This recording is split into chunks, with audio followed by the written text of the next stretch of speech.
общем, достар, сіздерге бүгін біз осындай мемдегі үйді құрастыратын боламыз. Мем ба қалай айтады. В общем, сондай приколдағы үйді құрастыратын боламыз. И в общем, бұл үйді просто ең қиын жері бұған көтерілетін жер ғана болады. Бұл емес, просто мен көтерілетін жерді ыңғайлы қылған. Бұл өткен тауда құрастырады. Өйткені видеода анық көрініп тұр, бұл тауда құрастырған. И сосын бұл үйді құрастыру үшін сіздерге өте көп ағаш керек. Менің студиямда 4 деревнядағы үй кетіп қалды ағаштармен бірге. И сосын бұл үй өте биік болғандықтан көптеген жерлер көрініп тұрады. Менің бірінші үйім және де флот қайық. И в общем, ең қиын жер деген осы. Мына осындай мен тиктоктағы закрепленныйда қалдырып қойған, бұны қалай істеу керек екен. И сосын осындай су құятын автомат істегенмін.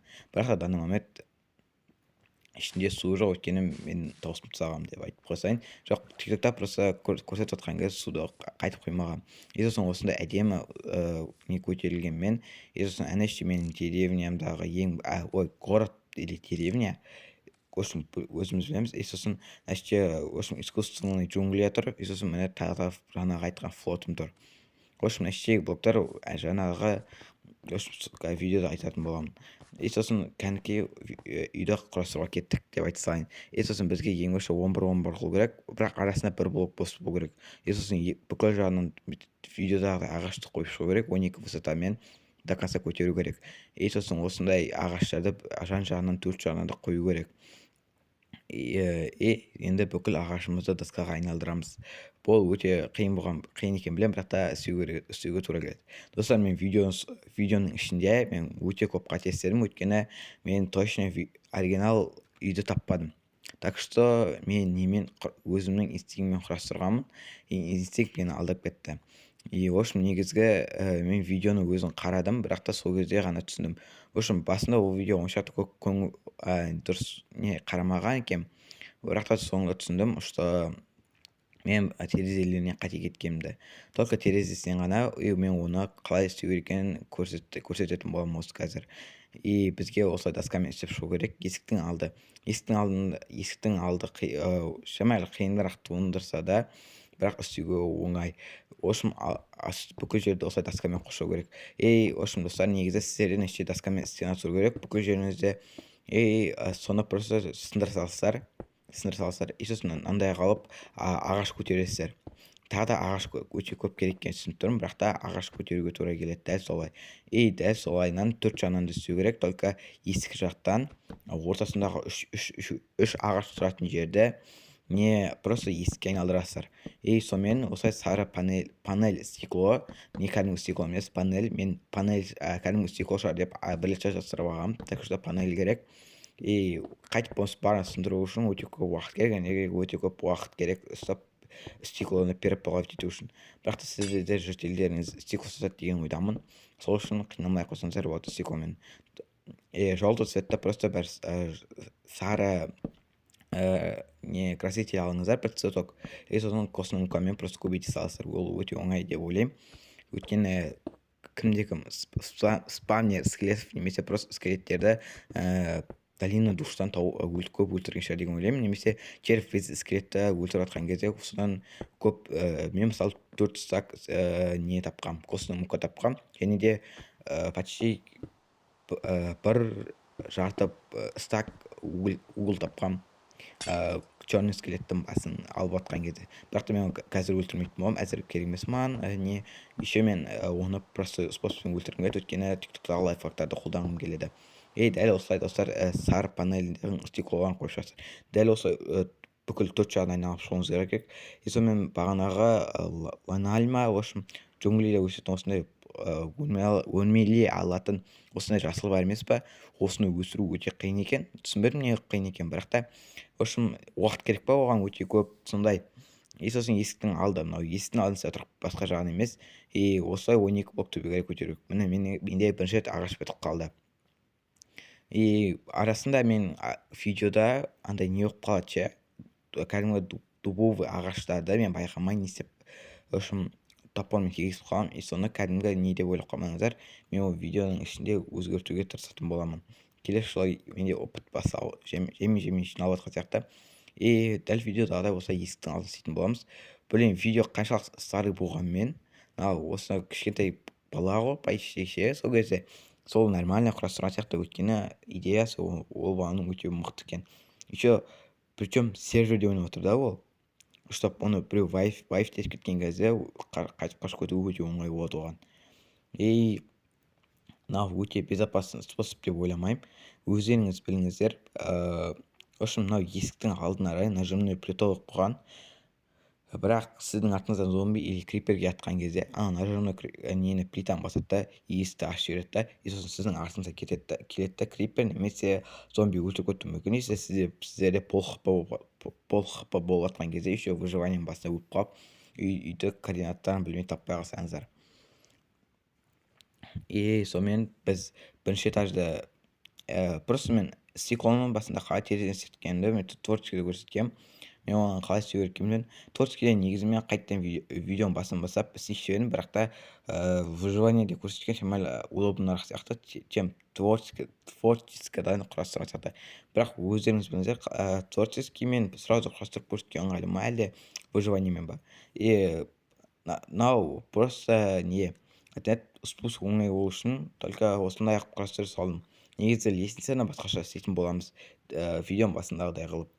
И сонымен біз дубовый доскаларды көбін алып аламыз да, тағы да ағаштар өте көп керек болады, сразу айтып қойсайын. Мен вообще деревнядағы осындай үйлердің бүкілін сындыруға тура келді. Бүкіл емес, бағанағы видеоның басында көрген 4 деревня деген стекло деппін ғой. И бүкіл ағаштарды сындырып алдым топормен. И мен еще по идее бір лесті осы топормен сымтадым. И міне уже үйдің шамалы нормально болып көрініп келе жатыр. 3-ші этажымда полын құрастырдық. И әрі қарай кете беруге бола береді. И сонымен төбеге қарай көтерілетін боламыз. Өткен төбеге көтерілетін себебіміз крыша дейміз. Крыша самый видеода ыңғайсыз көрінген жер. Өткені видеода көрсетсем, ол видео менде жоқ. Еще видео качествосы жоқ. И сол үшін мен көрсетіп кеп тұрған жоқ. И в общем, видеода барымызда крышаның бұрыш жағы қалай істелгені түсініксіз. И бірақ астында көрініп тұр, что значит детально андай не ступенька не сияқты атады, перевернут болып тұр. И соның үстіне тағы да бір ступенька қойған. Мен өте креативный бала екен, бітінеп қойын.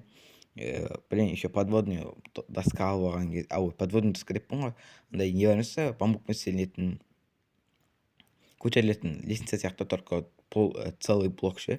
Сондай табу керек джунгли. Бірақ та мен джунглидің анау ағаштарды мен торговый жителей сатып алғанмын. Ал негізгі бамбукты олар сатпайды екен.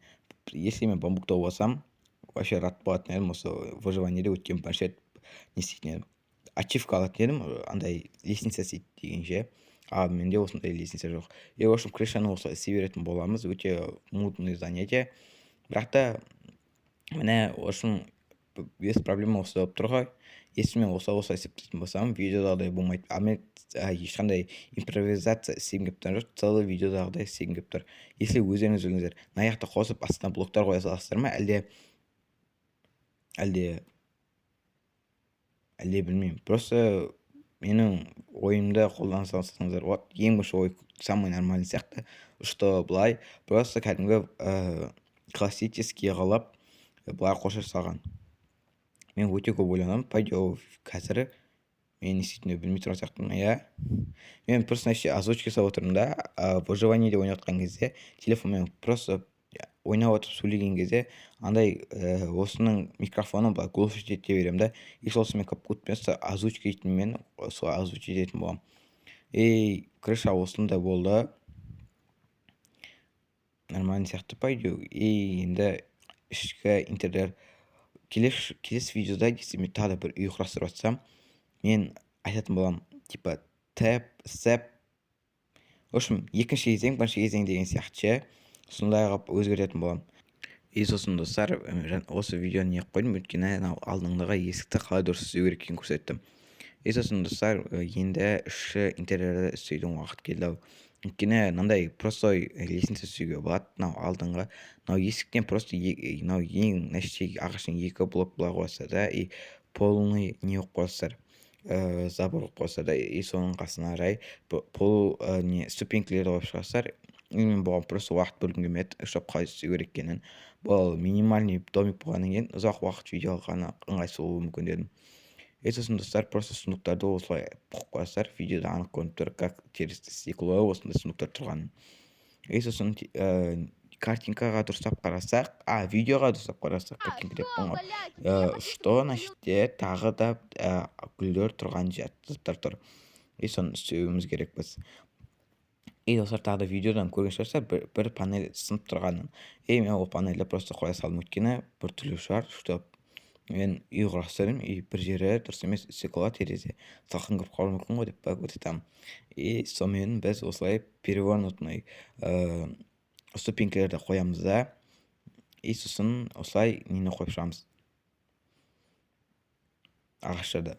Бетіне қарай кәдімгі гүлдерді қоя саламыз.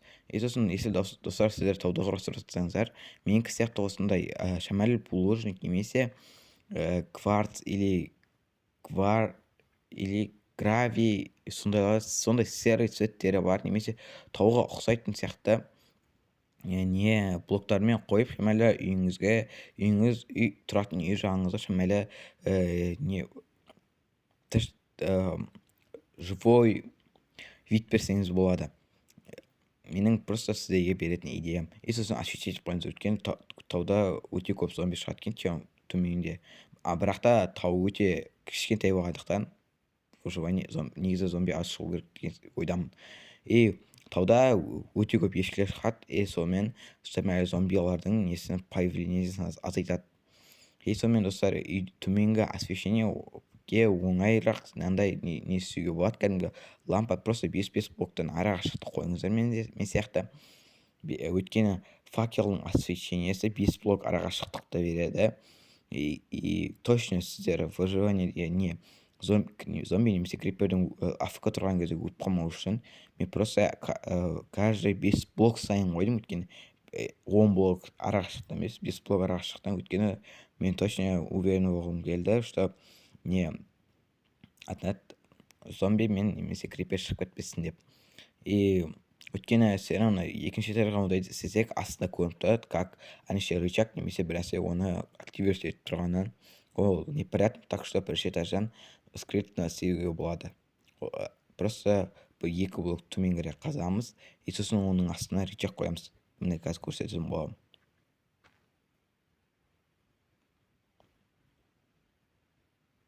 Міне, осында освещение істесек өте әдемі және де современно. Просто ішіндегі интернердің ішінде не оғатқан оншақты түсініксіз емес видеода. Сосын оригинал не домик таппадым мен некак. Если тапсаңыздар, айта кеттіңіздер, өзіңіз істеп алсаңыздар болады, немесе айтпай-ақ.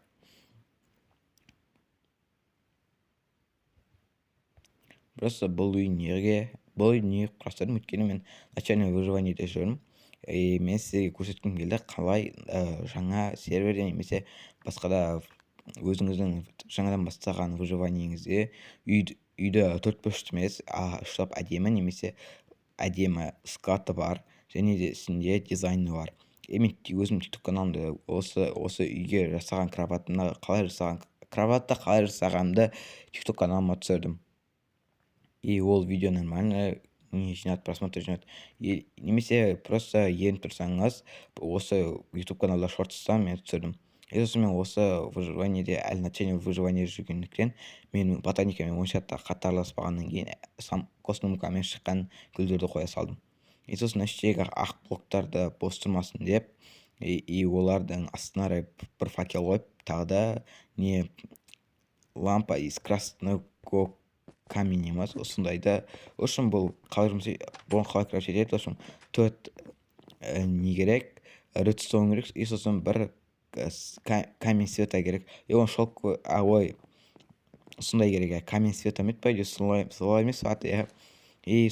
Соны 4 костная, красная пыльмен қосасыздар да, сосын осындай лампа аласыздар. Если достар осы сіздерге полезно болса, просто комментарий жазып кетіңіздер, рахмет деп, немесе осы үйді құрастырдым деп, маған өте приятно болады, чтобы менің видеомды көріп, біреулер выживаниесінде әдемі қалап үй салғандары. Давайте пока.